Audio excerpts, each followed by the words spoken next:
hello there. Today I'm going to tell you some things you may not know about the popular electronic computer game series, Grand Theft Auto. I have never played a Grand Theft Auto game and almost certainly never will. But I know all these facts off the top of my head because I'm the best at explaining things. Let us begin. I left my love in San Francisco with 10 pounds of endo. I put it on the road with the work. In Grand Theft Auto 4, you play as a struggling immigrant named Nico. I'm sure all you nerds knew that.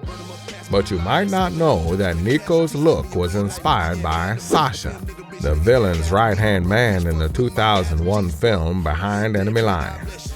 Rockstar acknowledged this influence by naming one of Nico's clothing options Sasha's outfit, after the deadly henchman. Claude's story in Grand Theft Auto 3 may also be inspired by a movie character, Porter, Mel Gibson's character in the 1999 action thriller Payback.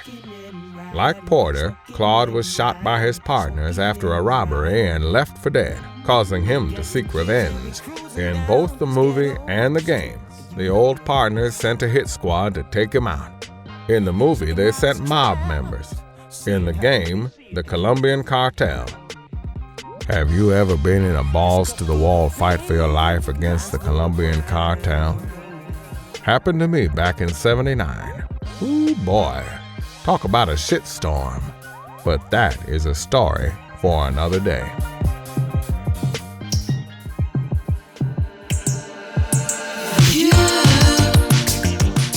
Almost every Grand Theft Auto fan knows that Rockstar took a large amount of inspiration from the 1983 gangster picture Scarface when creating the insane, coked-out world of Vice City. Hell, my buddy Jack Nicholson knew that, and he thinks that Richard Nixon is still president most of the time. But you may not know that there's some more specific references in there as well. For instance, search for the right apartment building, and you'll find a gruesome bathroom with a chainsaw inside. This is a shout-out to the infamous scene in Scarface where Tony's associate Angel is dismembered with a chainsaw. This sequence is especially notable for causing huge moral controversy, much like Grand Theft Auto 3. At the time of its release, it had to be re-edited 3 times before it was granted an R instead of an X rating.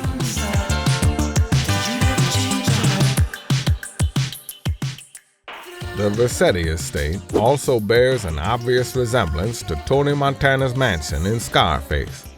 Tony's bloody final stand is very similar to the Vice City mission Keep Your Friends Close, where the player must face wave after wave of enemies who have invaded your estate. Even players who haven't seen the film will know this scene from its often quoted line, "Say hello to my little friend."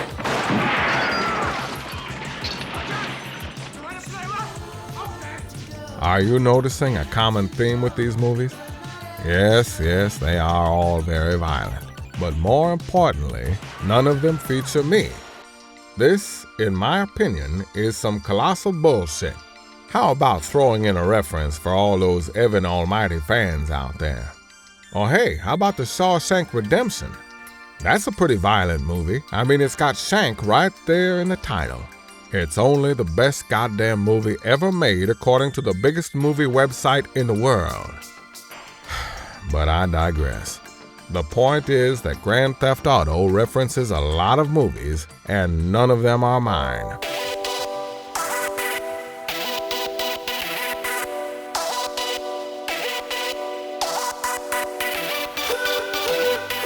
Let's move on to some cars. Everyone likes cars, right? Well, Grand Theft Auto 5 features a lot of vehicles that are parodies of those found in real life. Some are more obvious than others. The cleverly named Coil Voltic is a reference to the electric-powered Tesla Roadster. The Vapid Peyote recalls Ford's classic Thunderbird convertible. And Trevor's truck of choice, the Canis Bodhi, is based on the Kaiser M715.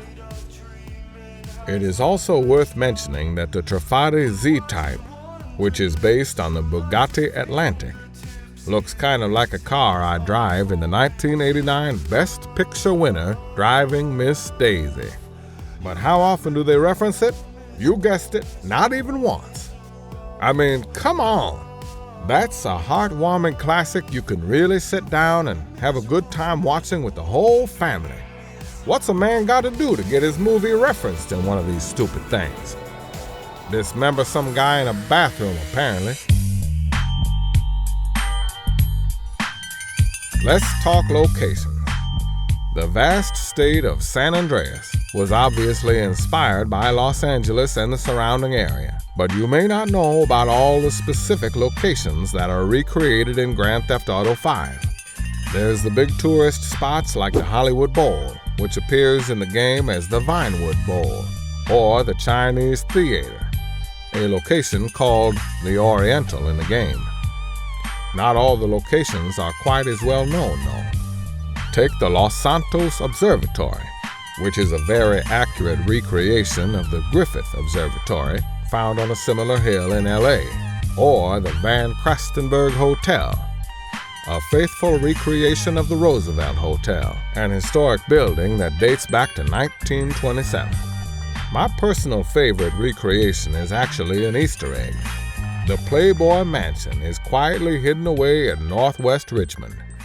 Spent a lot of time there back in the day, still trying to get my lifetime ban lifted. What am I supposed to say?